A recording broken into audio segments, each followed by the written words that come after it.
Então, boa noite a todos. Boa noite. Boa noite a todos, sejam todos muito bem-vindos. Estamos em mais uma aula nossa, né, Dom?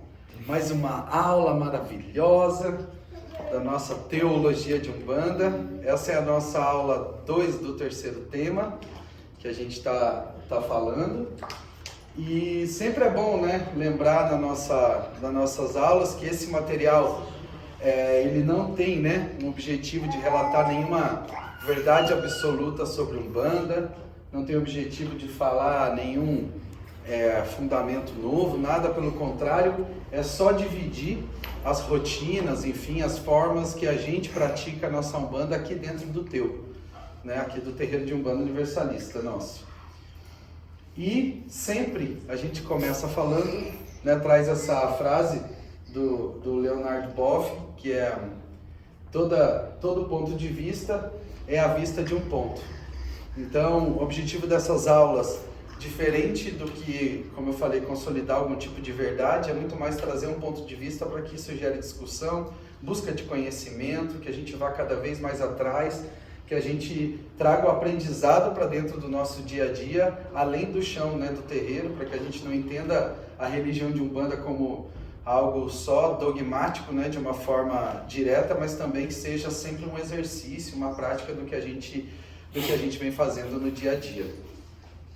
E a gente, como eu sempre passo aqui, a gente está dividindo as nossas aulas, né? Esse ano estamos entrando no penúltimo tema, na metade do penúltimo tema, e a gente começou lá em fevereiro, né, falando do ser Umbanda, passamos pelo chão de terreiro, e agora a gente está no tema Orixás e Sete Linhas da Vida, né? A gente começou falando, né, de um monte de coisa e é sempre bom relembrar. Oi, Dom! Que o ser Umbanda pra gente, né? A gente resumiu as nossas origens, falamos um pouco da origem de Umbanda, as histórias, os itãs, as mitologias e os fatos, né, que formaram a Umbanda. E o que ficou muito pra gente foi da nossa origem ser a dança que cura, né? Quando a gente fala dos nossos tambores, quando a gente fala da nossa origem afrodiaspórica, a gente falou da fé que cura quando a gente fala um pouco da nossa origem europeia, né? O exercício um pouco da fé, mas aos nossos olhos, e falamos da natureza que cura quando a gente falou dos povos originários aqui, né, do Brasil, que faz parte dessa nossa prática, importantíssimo para o nosso dia a dia. E quando a gente entrou em chão de terreiro, né, a gente falou desses 3 pilares, como o terreiro representa a nossa vida, o terreiro que cada um é dentro do ser Umbanda, a responsabilidade que a gente tem através da liberdade que esse culto, né, que essa religião traz para o nosso dia a dia. Né, a liberdade como bandeira, né, desde a origem do terreiro, sempre como um lugar acolhedor, um lugar onde a gente encontre conforto, né, onde a gente encontre na nossa prática do dia a dia, o mundo lá fora sempre com preconceitos, com classificações, e o terreiro tem que ser um espaço, né, sem preconceito, tem que ser um espaço aberto para quem quer que seja. E isso significa a nossa responsabilidade, a nossa vida, como que a gente está aberto também para tudo isso. Então, quando a gente entrou na última aula, na primeira aula, em 7 linhas da vida e orixás, né, a gente falou um pouquinho dessa definição. É sempre bom, né, falar e mais do que a gente entrar na definição ou entender de forma didática o que é orixá, é muito mais entender que o orixá que a gente vê hoje é o orixá de Umbanda, né, orixá na Umbanda. Apesar da origem das palavras, né, da palavra Yorubá, a gente fala muito a gente trata o orixá muito como um inquice lá dos povos bantus, mas a gente chama os nomes de orixá da língua Yorubá, né, e seus significados. Então essa mistura nada mais prova do que, com certeza, a origem, a gente não pode esquecer nunca dessa origem afrodiaspórica, mas a partir do momento que veio para o Brasil, fez toda essa mistura, a gente hoje olha, né, e pelo menos isso dentro da nossa casa, a gente olha os orixás da nossa forma e garantir que não haja apagamento, que a gente conheça essa cultura, não é uma substituição, pelo contrário, nem uma evolução, como se lá fosse mais atrasado ou menos atrasado do que a gente, mas pelo contrário, é muito mais uma prática, né, do que acontece, do que faz parte da nossa realidade. E de todos os orixás, né? Orixá, se orixá é divindade, divindade a gente sempre vê como infinito. Quantos orixás existem, né? A gente falou na última aula, são milhares, né? Literaturas que falam próxima disso falam em 400 e tantos orixás à esquerda, 400 e tantos orixás à direita e muitos à minha frente, né? Então a literatura que tenta trazer sabe que isso é infinito, e para dentro da nossa casa a gente traz sete orixás, como 7 notas musicais, 7 linhas da vida, 7 dias da semana. O 7 como esse número sagrado para tantas religiões, a gente traz o 7 também como sagrado para dentro do nosso chão. E hoje, né, a gente colocou o conceito na nossa cabeça que orixá é força da natureza. A gente sempre fala isso em cada abertura aqui do nosso trabalho, como os orixás, como força da natureza, pisam no chão da nossa casa, nos pés dos nossos caboclos, né? Como que os nossos caboclos, no seu trabalho, na sua força, nesse culto à ancestralidade que é a Umbanda para nós, como que ele traz essa força da natureza na nossa prática, desde uma entrega, ebó, um relacionamento que a gente cria com a natureza através das classificações dos orixás, né? Entendendo que essa natureza mora dentro da gente, essa natureza faz parte do que a gente é. Então hoje na aula a gente vai falar de uma forma muito simples o que cada orixá dentro da nossa casa, isso é a visão aqui dentro da nossa casa, como que a gente representa ele, que força que a gente aciona para cada um deles.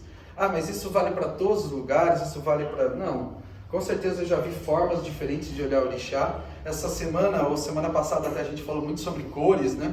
A cor do orixá tal, e aí veio até a sugestão, falou, tá, e o daltônico então, né? O daltônico ele não botou orixá porque a cor tá certa, ou a cor que ele veio errada. Né, são cores que a gente colocou como característica e não como uma verdade, né? Coisas que a gente enxerga para que, quem sabe aos nossos olhos, a gente tangibilize essa relação com a natureza. Então hoje a gente vai entrar um pouquinho em cada um deles e a gente vai começar, né, por Oxalá, o que ele traz dentro da nossa casa, né? O Oxalá como sem muito sincretismo com Jesus Cristo, né? Porque naturalmente o sincretismo ele é natural, e eu não vou trazer sincretismo aqui para que a gente comece a desconstruir um pouco na nossa cabeça, considerar orixás associado à imagem, personificar orixá, né? Sendo que força da natureza não se personifica, né? Não humaniza. Eu acho que é um exercício natural do ser humano. Tudo que ele não entende, ele traz para a sua realidade, né? Ele tenta explicar a sua realidade. Esses dias até a gente ouviu e, poxa, ficou muito registrado na minha cabeça, a comparação para tentar explicar a divindade é como a gente olha, né? Quando a gente bota a mão na luz, ela projeta uma sombra, né? E aí a mesma coisa que a gente tentar explicar para a sombra o que é uma mão. Né? A gente vai olhar para a sombra e falar, não, a mão ela tem 3 dimensões, a mão tem profundidade, tem peso. A sombra ela tem 2 dimensões, né? Largura e altura. Aí você vai falar para a sombra o que é uma mão, ela vai falar, não, mas peraí, o que é? Não, é tipo uma sombra? Não é tipo uma sombra, a mão é completamente diferente. Não, mas ela não é? Não. Então, naturalmente a gente vai tentar sempre olhar algo aos nossos olhos, né? Uma sombra vai sempre tentar olhar o que é uma mão aos olhos de uma sombra, né? Então, naturalmente a gente traz. E o objetivo hoje é a gente tentar desconstruir um pouco isso, tentar olhar como força da natureza. E Oxalá, que dentro da nossa casa a gente representa ele com a cor branca, e é muito importante falar isso porque a gente faz, né, as linhas aqui, todo mundo de roupa branca, faz parte da egrégora de Umbanda em muitos lugares, né? Não é uma obrigatoriedade, a gente também não usa branco em todas as linhas, né, em todas as giras que acontecem. Mas só que o branco ele sempre traz essa característica de criação, né? Quando se houve essa tentativa no começo do século XIX de classificar Umbanda branca, Umbanda negra, Umbanda ruim, Umbanda boa, o branco acabou ganhando essa característica de, não, se é branco, então tá bom, ufa, é coisa boa. Ixi, tá todo mundo de preto, ferrou. É Umbanda ruim. E na verdade, né, o preto como ausência de cor e o branco como todas as cores, Oxalá, quando ele traz o branco, por ele ter a característica aí dentro da nossa casa, e até acho que comum a vários lugares, ele traz a criação, porque dentro dos itãs, né, dentro das histórias, da mitologia de orixá, desde a África, enfim, Oxalá, né, quando Olorum, que era o grande Deus, né, dessa ancestralidade, colocou as divindades para a criação da terra, Oxalá foi o primeiro, né, com o saco da criação, né, ele tinha o saco da criação na mão, então ele era o orixá que tinha o poder da criação. E é isso um pouco do que a gente traz para o nosso chão, né?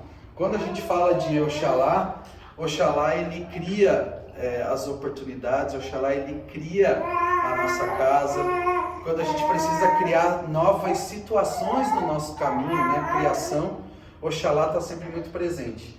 E ele também é muito associado à saúde, né? Quando a gente canta aqui para o Molu, quando a gente fala de Obaluayê, é Oxalá menino, é Oxalá velho, né? Tem tanto Obaluayê, é a força nova, e o Molu é a força velha. Lá fala das origens, né? Das pedras molhadas, tem a associação também à morte, né? Quando criação dos mais velhos, fala muito que Preto Velho tem muito essa força de Omolu, e naturalmente para dentro da nossa casa vai estar nesse guarda-chuva, vamos assim dizer, de Oxalá, naturalmente. Então Oxalá, quando a gente fala de divindade, ele vai trazer na cor branca, a criação, né, dos orixás, numa percepção de criação da natureza, numa percepção de criação mental das nossas situações. Quando a gente faz uma meditação aqui, que muitas vezes a gente fala, poxa, volta, busca no seu mental a sua própria natureza. Né? O que é buscar a sua própria natureza? É buscar a sua própria realidade, respeitar a sua própria ancestralidade, saber de onde a gente veio, né? A gente faz muitas analogias, se sua natureza é aquela planície linda, num dia ensolarado, quem sabe sua natureza seja montanhosa, de caminhos mais sinuosos, mas de caminhos mais firmes. Quem sabe a sua natureza seja, né, de mata fechada, aquela mata mais úmida, mas onde está a força, onde tem os animais, onde tem toda essa força. E a ancestralidade, desde de cultos xamânicos, né, toda a força da originalidade é sempre a busca dos seus próprios animais, é essa busca pessoal, e Oxalá tem muito isso, né, a característica da criação desses ambientes. Então, quando a gente coloca Oxalá no alto de um altar na nossa casa, é que ele crie toda essa força da natureza, todo esse culto, toda a forma que a gente faz dentro do nosso roncó, que sauda sempre, né, Oxalá, com nossos 3 paôs, 7 paôs, quando a gente pisa dentro do nosso roncó, a gente acende a nossa vela branca para o nosso caboclo, a gente está associando a nossa ancestralidade com a força da criação, né? Então é muito claro isso. E naturalmente a gente criar esse ambiente é uma cura, né? A gente trazer esse ambiente, essa realidade, por isso que está muito associado à saúde. A gente fez aqui, né, uma cruz de Doborô com pipoca, que isso já é uma interpretação bem de Umbanda, né? Quando a gente traz para cá para o chão, a gente fez na emanação de força durante a pandemia, né? A gente fez bastante aqui no terreiro, a gente marcou bastante esse momento aqui.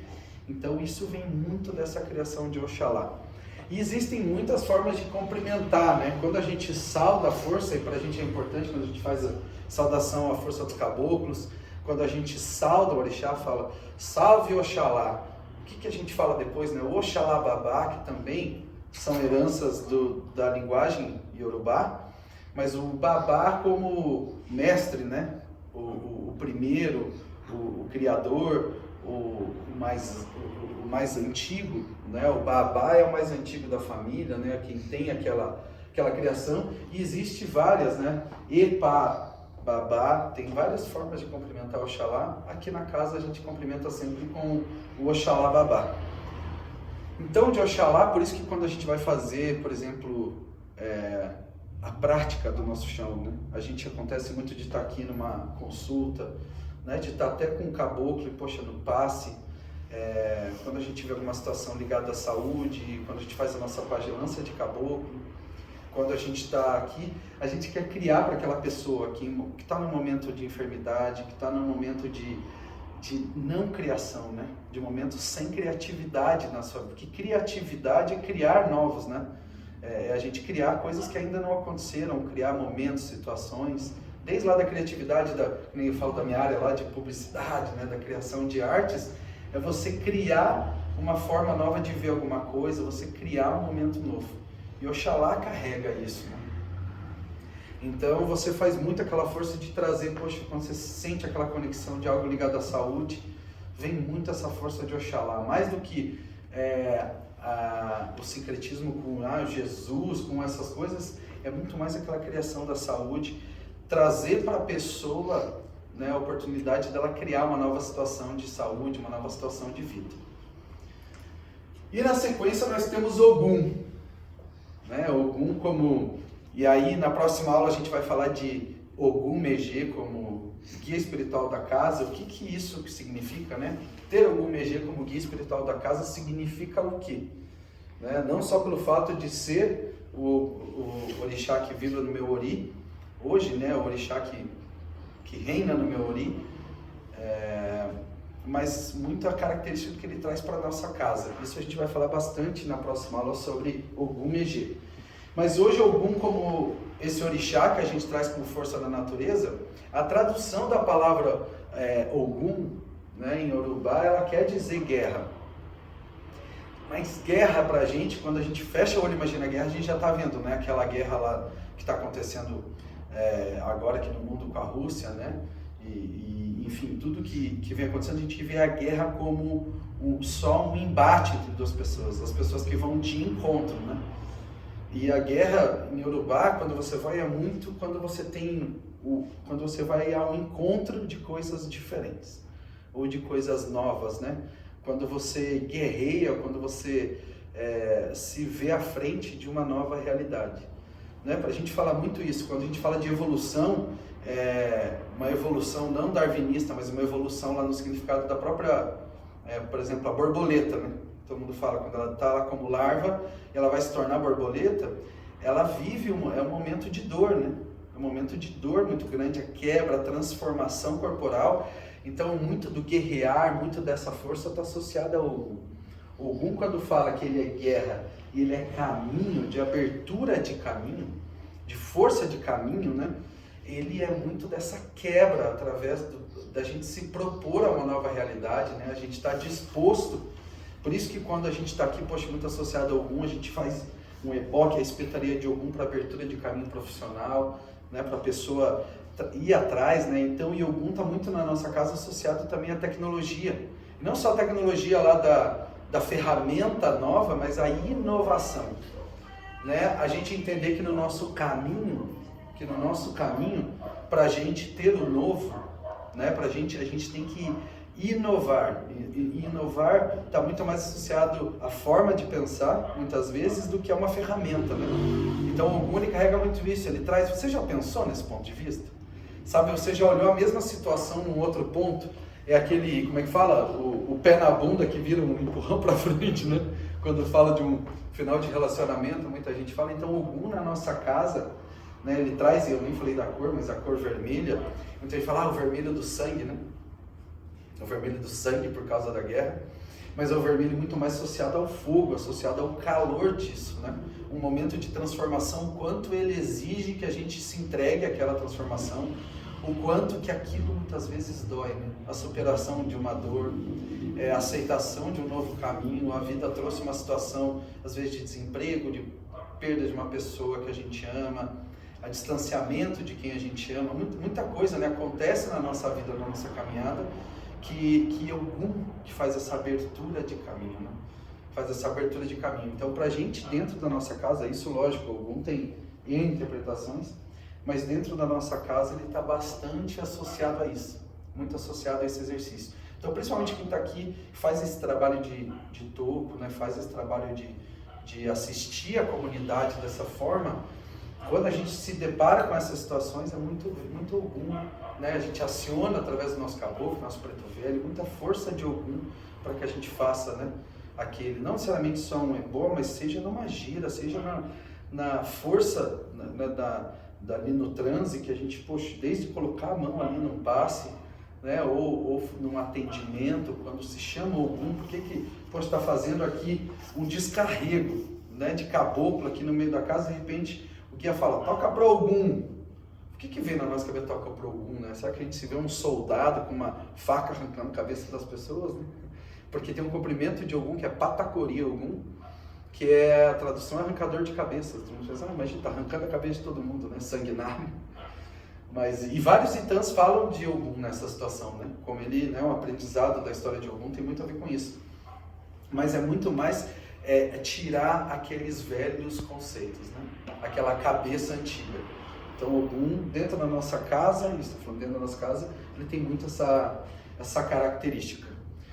E na sequência a gente tem Oxum, né? O Oxum como, né, um orixá, e aí a gente está falando já das Iabás, o orixá com essa característica feminina, essa força da natureza associada à imagem, né, feminina, né, de uma deusa, de uma rainha, o poder feminino, né, o poder da criação, e ela traz muito essa força do ouro como o amor, né, o amarelo, essa força, essa preciosidade, se é melhor dizer, né, que é o amor.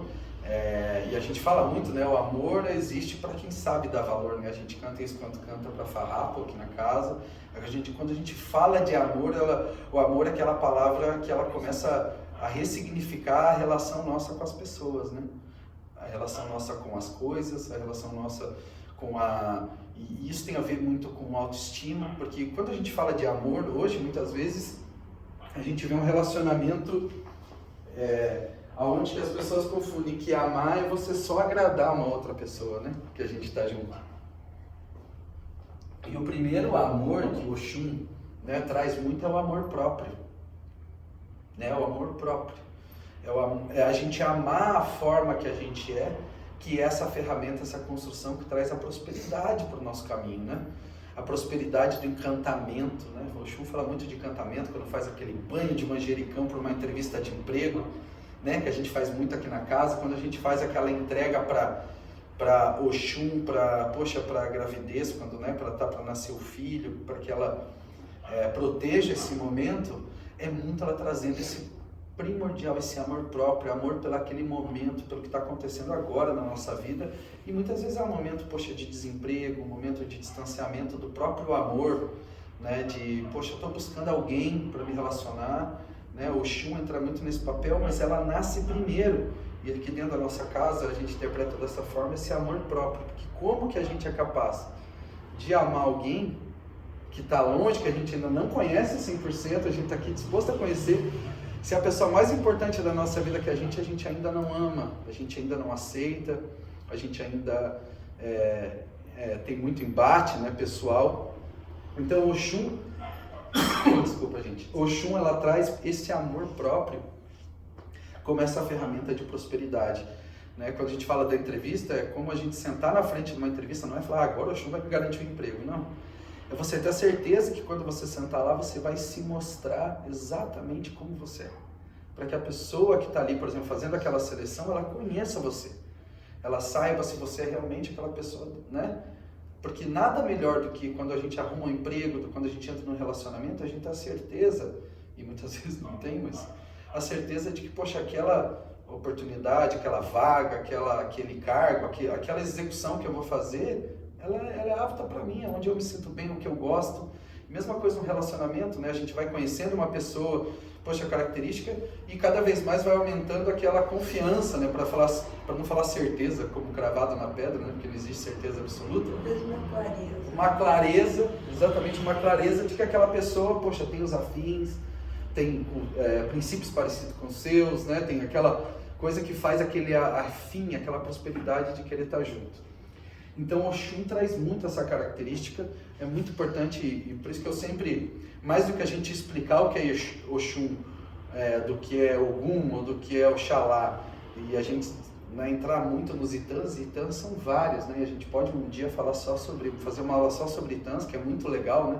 Contar as histórias dos orixás, é muito mais entender o que o orixá, Oxum, significa dentro da nossa casa. Para que quando a gente veja um filho, fica aquele bolão aqui fora, né? Quando tá o filho novo que entrou no Roncó, esse é filho de quem? Será Yansan? Esse é Oxum? Esse é Xangô, né? A gente fica aqui fazendo, né, esse bolão, é super legal, e muitas vezes a gente quer associar a pessoa, né? Aquele orixá, mas é lógico, agora que saiu, certeza, né? A gente associa a pessoa, e aí vem muito um significado muito parecido com o signo, né? Que é uma interpretação que acontece muito aí fora. E no meu ver, a gente traz daí uma explicação acabando sendo muito complexa para orixá, e sendo que força da natureza é uma das coisas mais simples que existem, né? A gente simplificar um pouco a interpretação faz com que nos pés dos nossos caboclos aqui, a gente consiga entender o que é a força de Oxum, quando a gente está, poxa, volta aqui, está num descarrego de caboclo, a gente está numa pagelança de caboclo, a gente está numa força de Exu, fazendo aqui um fortalecimento para alguém, a gente está cantando para Oxum, né, no meio do passe aqui, o que a gente está trazendo para aquela pessoa, aquele amor, aquela prosperidade. E mais do que isso, falar, cara, eu tenho Oxum na minha coroa, né, na minha cabeça, no meu ori, eu me sinto filho de Oxum dentro dessa casa, porque nós somos filhos de todos os orixás.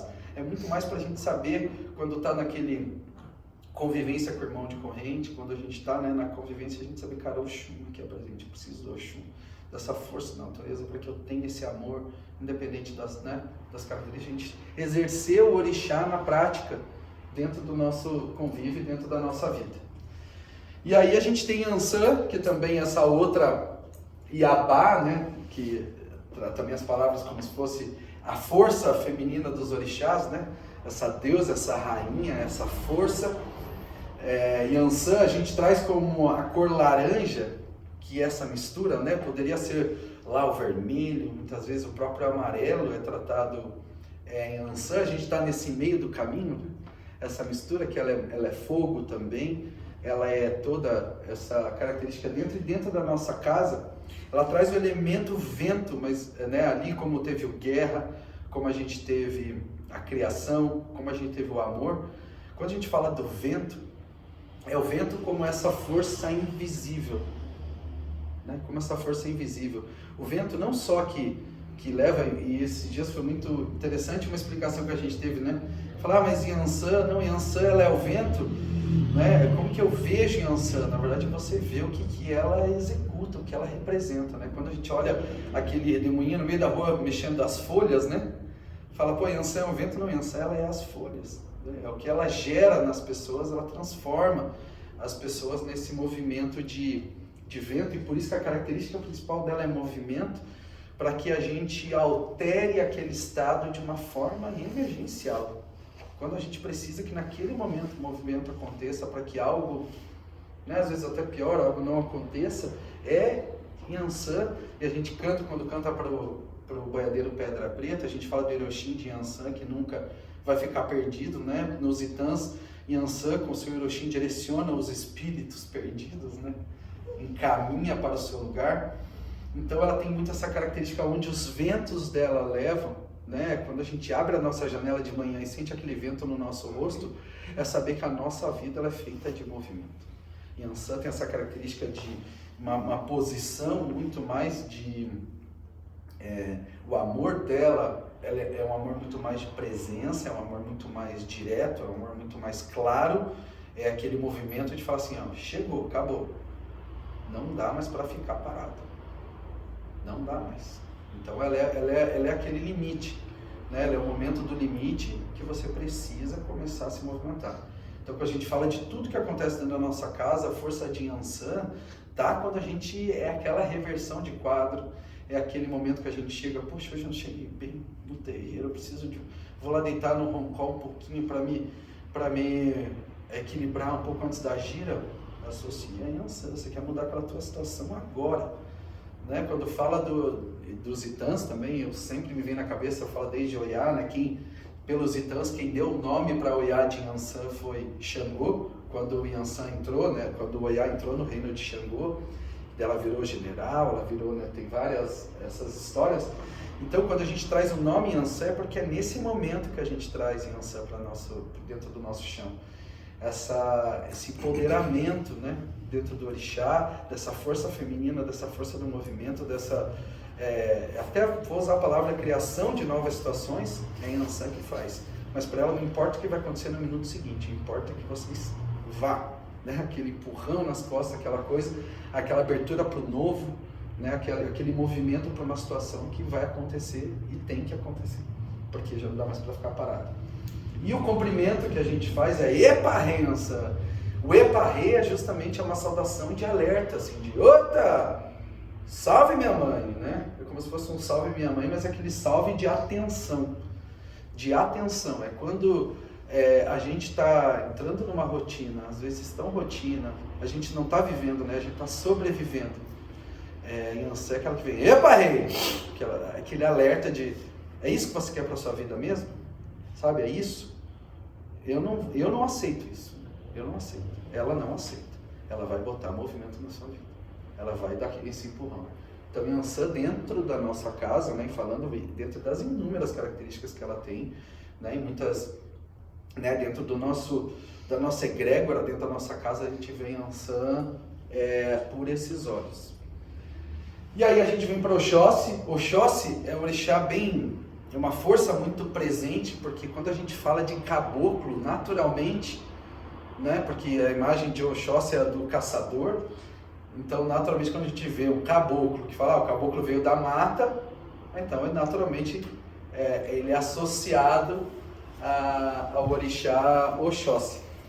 E sempre, daí vem a cor verde, né, da natureza, enfim, na verdade, o orixá Oxóssi, ele, quando ele está associado o elemento dele como uma flecha, pra gente aqui na nossa casa, ele é muito associado como aquela flecha certeira, como aquela uma flecha só, né? Aquela flecha que ela é única, que ela tem sabedoria, ela tem conhecimento, ele caça na natureza o que é necessário para o equilíbrio dele, para a força dele, para o alimento. Então ele dentro da nossa casa, ele é o orixá que não deixa faltar comida na nossa casa, né? Ele dá força para o caboclo caçador de força, caçador de alimento mesmo, alimento físico, né? Comida para não faltar o prato dentro de casa. Quando alguém chega aqui no nosso terreno numa situação, né, de falta de comida mesmo, no caso a gente tem aqui, né? A gente recebe dentro da nossa casa, é o Oxóssi que vai estar, né? E o Oxóssi pra gente ele é o pai da sabedoria. Por que é o pai da sabedoria? É como que tudo que a gente tem como informação se transforma em prática nos pés do nosso caboclo. Como é que a gente pratica o que a gente fala? Como é que a gente pratica o que a gente escuta? Como é que a gente pratica? Como é que a gente tem a sabedoria para filtrar? Isso serve para mim, isso não serve. Isso faz parte da minha natureza, isso não faz. Né? Isso para mim faz sentido, isso não faz. Então, o Oxóssi ele traz muito, porque o Oxóssi, e aí naturalmente a gente volta para aquela porta do roncó, certeza que é filho de Oxóssi, porque ele não diz não para nada, ele está sempre disponível para tudo, ele relaxa, né? Ele está sempre bem, está tudo ótimo, né? Está tudo ótimo aquele filho de Oxóssi, porque na verdade essa natureza ela é predisposta a ouvir. É uma natureza predisposta a aprender. O novo sempre desperta a atenção, né? Sempre desperta essa força. Então, quando se está associado a, por exemplo, as aulas que a gente faz aqui, eu estou muito na minha cabeça, eu rezo muito, eu me comunico muito, eu trago muito, eu me relaciono muito com o Oxóssi, para que as palavras elas façam sentido, porque informações existem várias, né? Informações existem várias. Quais são, não digo mais relevantes que as outras ou mais do que as outras, mas quais são importantes para que a nossa prática aqui no chão ela seja cada vez mais esclarecida a partir do momento que a gente assiste uma aula, né? Como é que eu vou sair daqui hoje falando dos orixás? Poxa, como é que eu vou entender Oxóssi, como é que eu vou entender Xangô, como é que eu vou entender Oxum, quando eu estiver aqui no chão trabalhando, né? Quando a gente fizer uma gira de orixá, ou quando tiver uma gira de caboclo, de preto velho, e sentar alguém no toco, ou tiver alguém no passe, que a gente sabe que a pessoa pode estar numa situação que ela precisa, né, de aprendizado, ela precisa de sabedoria. Como é que o Oxóssi vem, né? Como é para ele, essa egrégora aqui dentro da casa, é assim que ele faz. E a gente cumprimenta ele com o Oquê-Arô, né? Que é o mesmo do Oquê Caboclo. E o Oquê, que tem na saudação, né? Porque Oquê-Arô é muito a chamada do rei, né? Oquê, rei, é Oquê-Arô. Então vai ter a mesma coisa para o Caô Cabecino, que a gente vai falar de Xangô, é a chamada de saudação. É como a gente faz o Senhor Flávio, né? Antes, muito dessa chamada. E voltando na última Iabá, e não menos importante, da nossa casa, a gente fala muito, né, de Iemanjá. Iemanjá é o orixá mais popular do Brasil. Iemanjá você pode falar com uma pessoa que nunca pisou no chão de terreiro, pessoa que nunca viu na vida, você fala, já ouviu falar de Iemanjá? Já.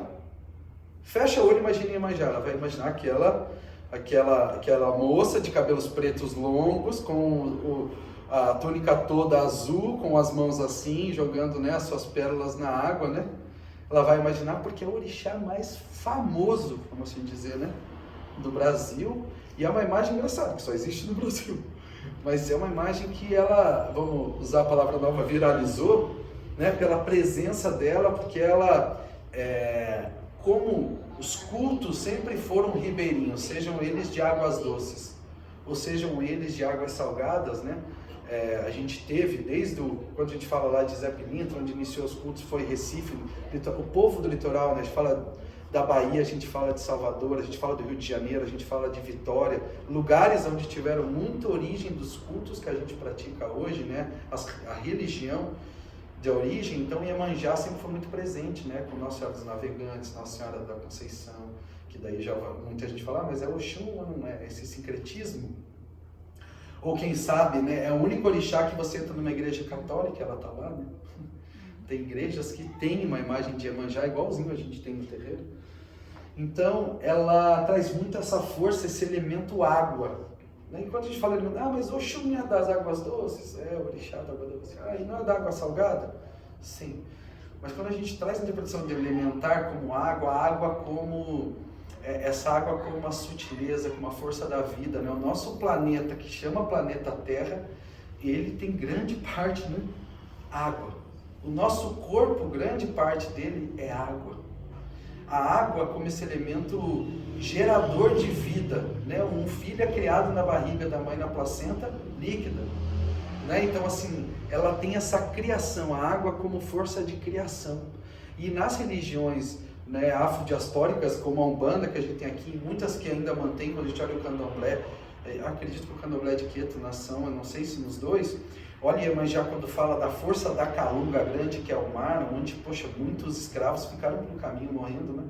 E ficaram nas mãos, né, de Iemanjá como, né, e as águas do mar como aquela profundeza do mar, aquele mistério que até hoje, né, a gente não sabe tudo que realmente tem no fundo do mar. Então as águas, ela sempre representou a criação, né, a força, o colo, ela sempre teve esse conforto, o acalento do que sobrou, e ao mesmo tempo que lugar de respeito, que você não vai entrar, você vai se afogar, né? Então a água como esse elemento de vida.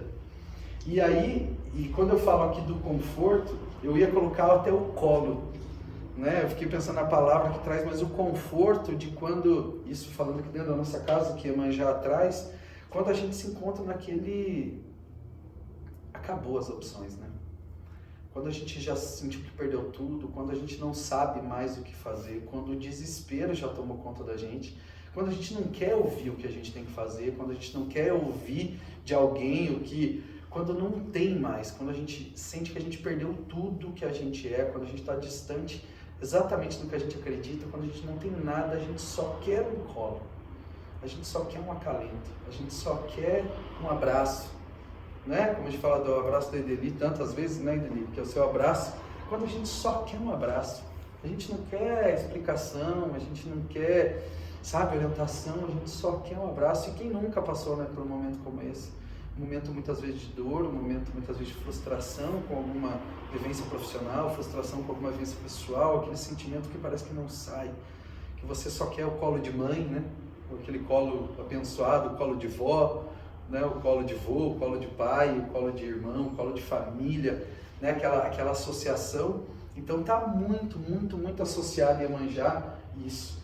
E o comprimento dela, do Odociaba, é a rainha de todas as águas. Odociaba, que é uma palavra Yorubá, na verdade são várias palavras Yorubá, que Bá, né, de Bá, mesmo do Oxalá Babá, que traz esse comprimento para Iemanjá.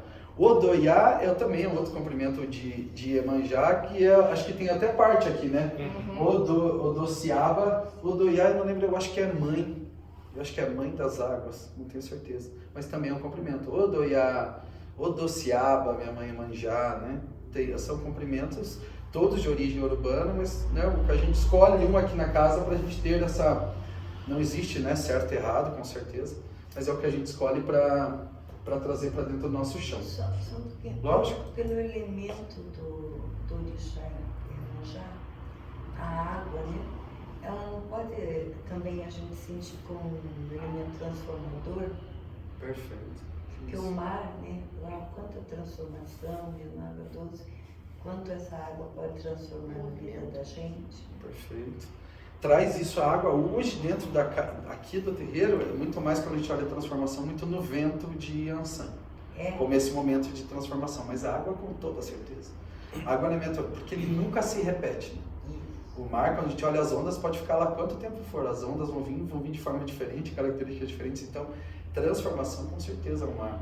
O mar, a gente, isso é uma associação aqui dentro da nossa casa, né? Muito de, poxa, a gente vê as pessoas quando elas estão à deriva, né? Quando a gente se sente à deriva no mar, na imensidão do mar, que não, parece que não tem fim, né? Ele é infinito, a gente está à deriva, não tem direção, não tem nada. Então o mar, como é a água, com certeza, de transformação, né? Tem muito terreiro que trabalha com linha das águas, né? Que é Iemanjá, Oxum e Nanã, e o que eu já vi é muito ligado com cura e transformação. Perfeito. Com toda certeza. Com toda certeza. Aquela transformação, né? No momento a água tem sim essa característica.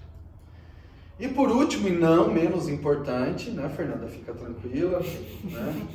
Não menos importante, temos o orixá Xangô, né? Caô, cabecilha, meu pai Xangô, Maleime sempre, meu pai Xangô, e ele, com essa força, essa cor que também Xangô tem muita representação com o vermelho, né? Tem muita representação, a gente traz muito ele associando realmente ao elemento terra, aquela força real, né? Quando fala real da palavra realeza e realidade, né? Porque Xangô é o orixá coroado por Oxalá dentro dos Itãs, né? O que era rei de Oió, então assim, tem vários Itãs que traz para Xangô essa característica, né, de justiça, o voto de Minerva, que ele traz para a realidade dos povos, a liderança dos povos está muito na mão de Xangô, mas de uma forma que para dentro aqui da nossa casa, quando a gente fala do elemento fogo para Xangô, aí sim também tem muito, né, o fogo como a sua transformação, mas o fogo também muito como a vivência, né? O fogo é algo onde você bota a mão, vai queimar, né? É algo que vai queimar. O Xangô, a justiça de Xangô não é algo que o juiz, né, só bate o martelo dele e através de uma lei, da legislação, enfim, a regra que ele tem que seguir, ele diz, a partir dos fatos, o que vai acontecer. A justiça de Xangô é algo que a gente vive na pele, né? A justiça de Xangô é algo que a gente sente no couro, né? A vivência de Xangô é algo que a gente está vivendo naquele momento, né? É algo que é real para a gente, é real na nossa vida, é real no que a gente está vivendo, a sensação que a gente está sentindo que, poxa, está todo mundo me perseguindo no meu trabalho, poxa, está tudo, quando a gente está aquilo aflorado, sabe, aquilo aflorado como uma realidade. Xangô é muito no Maleime, no perdão de todas as coisas, porque a gente também é ser humano, né? Quando a gente se relaciona com divindade, e a gente tem que se sentir, né, parte quando, isso, sei lá, usando até a Bíblia, mas todas as histórias que falam que Deus fez, né, do homem, né, ainda bem machista no texto, mas fez do homem a sua criação, né? A gente se sente Deus, mas também a gente se sente humano, né? Então, no momento que a gente também estoura, no momento que a gente também não aguenta, né? No momento que a gente fala, não aguento mais Daniel, vou mandar ele para aquele lugar hoje, né? Sabe aquela coisa que a gente, não tá aqui. Então tá muito isso, o Xangô ele tá nesse momento, porque Xangô, todos os Itãs da história ele viveu na prática, né? Quando fala, tem um Itã muito bom de Xangô, e Xangô sempre, né, com a sua força, sempre com ele ganhou um cavalo branco de Oxalá. Olha isso então, que legal, vou contar muito rapidinho. Não falei que não ia contar de Itã, mas esse é bom. Ele ganhou um cavalo branco de Oxalá, e Oxalá, no caminhar tal, esse cavalo, ele foi roubado. Bem no momento que ele foi roubado, estavam fugindo com esse cavalo branco. Oxalá desceu para a terra, e tem muita gente que fala que Oxalá, quando desce para a terra, ele, né, criou outros orixás quando ele desce para a terra, porque ele se faz, né? Ele vem com outra cor para não representar, para ninguém reconhecer ele. E quando ele vê o cavalo branco de Xangô, ele fala, foi eu que dei esse cavalo, tenta pegar. Aí fala, não, acharam um ladrão. E prendem Oxalá nos calabouços de Xangô por 7 anos. E foi 7 anos que o reino de Xangô, poxa, nada dava certo, a plantação não funcionava, estava tudo errado. E Xangô, mas o que está acontecendo? Foi consultar o Ifá, como todo bom Itã, e ele fala assim, ó, você tem um prisioneiro nos seus calabouços errado. Então Xangô, depois de 7 anos, ele vai lá, entra, e é óbvio que ele reconhece Oxalá, né? E ele fala, o que está preso? Como é que Oxalá está preso nos meus calabouços? Sem eu saber, né? Então ele sofre a decisão de outras pessoas, ou seja, ele sofreu no reino dele 7 anos de amargura, de falta de alimento, de só chuva, excesso de sol, tudo errado, revoluções, todo mundo brigando, sem paz no reino dele, porque Oxalá estava preso nos calabouços dele e não foi ele que prendeu. Então os Itãs de Xangô mostrou muito isso, não que ele se isente, mas como ele vive na prática, na realidade, o fogo, né? Ele se queima por tudo, né? O se queimar na realidade de sentir na pele. Então essa força para dentro da nossa casa, quando a gente fala de justiça, é justamente para quem está nesse momento, uma leme de Xangô, né? Uma leme de Xangô de falar assim, vai passar, né? Vai passar, deixa vir, deixa história, explode, pronto, pum, passou. Sabe assim? Então o Xangô, porque ele vai, né, nos Itãs, ele fala, você vai encontrar o seu Oxalá preso nos seus calabouços. Você vai libertar o que vai trazer de volta para a sua vida o que você quer. Porque quando se fala de um sentimento como desse, não trata de mais ninguém além de si mesmo, né? Você mesmo está vivendo aquilo, é um confronto teu, que às vezes está relacionado, eu quero xingar o Daniel, mas isso é algo que eu estou tendo em relação ao Daniel, né? Quero só o Daniel, te esgoelar. Não, né?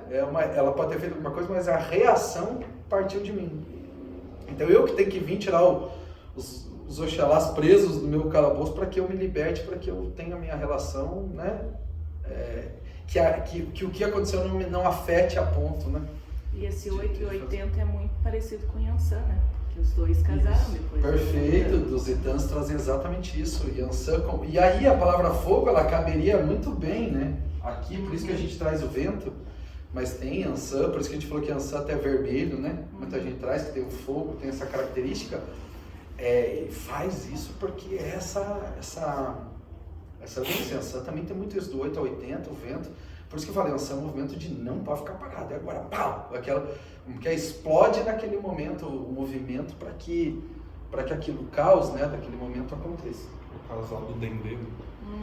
Isso, o casal do Dendê, perfeito. Gente, então assim, hoje foi um pouquinho mais didático, a gente entrou um pouquinho nas 7 linhas, essa aula é muito importante, porque o grande ponto dela, e a gente vai ter sempre, tá? Poxa, visitei outro terreiro com meu amigo, olha que legal, lá o orixá, tal, lá tinha orixá Aobá. Nossa, lá tinha uma estatona de Omolu e Oxumaré. Poxa, né? Então assim, a gente fala assim, com certeza, são todos os orixás. E eu dizer que nunca isso vai ter aqui dentro dessa casa é uma prepotência que não existe. A gente não sabe o dia de amanhã o que vai trazendo, né? O que vai acontecendo, onde a gente vê as características da nossa prática de Umbanda. Mas hoje, quando a gente traz esses 7 orixás, é muito importante ter claro o que esses orixás representam aqui nesse chão, para que a gente possa praticar a nossa Umbanda das formas que a gente vê, sempre respeitando a outra forma.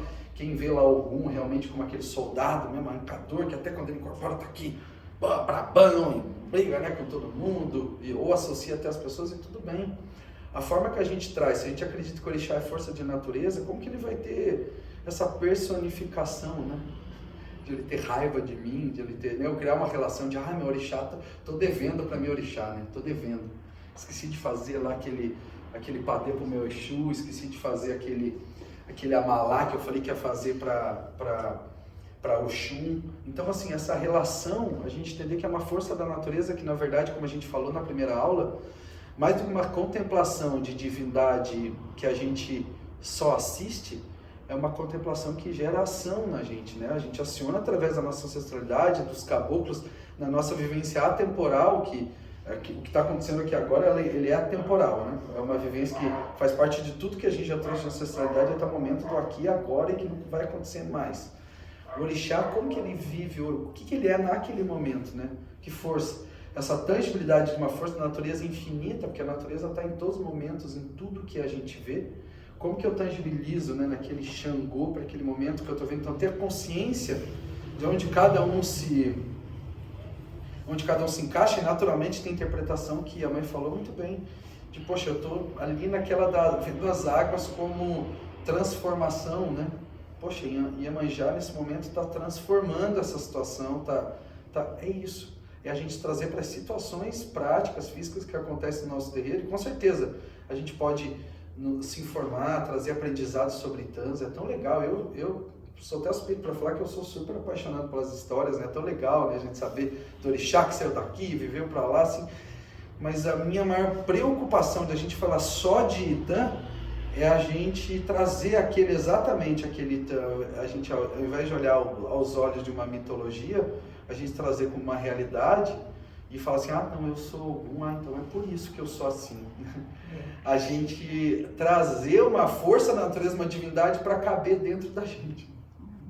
Para caber dentro da gente, ou dentro do que a gente quer ser, ou dentro do que a gente... Ou a gente quer ser para que a gente se transforme, ou a gente vai justificar, às vezes, um comportamento nosso a partir daquela característica de orixá. Essa é a minha maior preocupação quando a gente fala, né? E por isso que a gente chama aqui do orixás e 7 linhas da vida. 7 linhas da vida. A vida é o que a gente pratica, que agora é tudo, né? Orixás, como essa herança afrodiaspórica, essa palavra iorubá, os cumprimentos que a gente faz, né? Até não falei do Caô Cabecilha, meu pai Xangô, né? Com o cumprimento de Xangô, quando a gente sauda, sempre bom. Então toda vez que no terreiro fala assim, salve meu pai Xangô, todo mundo responde aquele coro, Caô Cabecilha, meu pai Xangô, né? Salve minha mãe Iemanjá, ô Dociaba minha mãe Iemanjá, porque é uma saudação à natureza, essa tangibilidade que é importante que a gente entender, mais do que, como eu estava falando, o orixá está ali naquele lugar, onde no movimento afrodiaspórico a gente traz a palavra, né? Mas quando a gente vai descobrindo como que a gente vê Xangô, como a gente vê Ogum, é muito mais parecido com uma força dos inquices, né, que são lá de outra cultura, do ocidente da África, né, do povo banto, de uma outra história, você fala assim, mas é uma mistura toda. Então, se a gente parar para falar assim, não, o meu orixá, ele é iorubano, ele é desse jeito, ele é dessa região do reino de Xangô, né, do Congo, e assim, não é igual, né? Não é a mesma forma, a gente já misturou, sem classificação de melhor ou pior, mas é a realidade do que a gente vive aqui no nosso chão. Essa é a principal importância da aula, eu acho que a gente trazer a interpretação dos orixás aos olhos do que acontece aqui no nosso terreiro. Né? Como é que a gente aciona? Quando eu estou ali com a mão no couro tocando, poxa, eu sou o Ogã na casa, estou aqui tocando. Agora, poxa, o guia virou e falou, toca para Iemanjá. O que eu vou, além da fonética ali, né, do ponto de Iemanjá é a rainha do mar, ajuda seus filhos Iemanjá na terra, no fogo e no mar, né? Você vai falando aquilo, você vai cantando, o que ela está dizendo? O que Iemanjá na nossa egrégora significa? Né? O que Oxum significa? Quando a gente aciona, eu estou aqui com o meu caboclo, e o pai agora chamou aqui, a mãe chamou, vamos girar em torno desse filho que está aqui, né? Para um descarrego de orixá, para uma força de caboclo. O que eu canto? O que eu falo? O que eu sinto? Então é muito mais isso, para que vocês tenham essa referência de quando alguém te pergunta o que significa para a nossa casa. Sempre respeitando e lógico, quando a gente quiser, a gente vai disposto a ouvir de outros lugares, né? Ouvir a história que não é certo ou errado, isso é muito importante, né? Aqui não é o jeito certo, é o jeito que a gente enxerga e naturalmente isso pode ir se transformando, presença de novos orixás, se é certo cultuar 7, 14, 21, 12, 11, né? Tem vários 21, tem vários lugares, não tem que ter 21 orixás, senão... Lógico que a gente respeita demais, as formas são assim, mas para a gente é muito mais como tenda de caboclo, casa de umbanda, que a gente aqui tem a força dos nossos caboclos, nossos pretos velhos, exus, pombogiras, é muito mais claro para a gente que isso se materialize dessa forma. Certo, gente? Certo. Certo? Alguma dúvida, alguma contribuição, por favor, fiquem à vontade. Ali nos cumprimentos,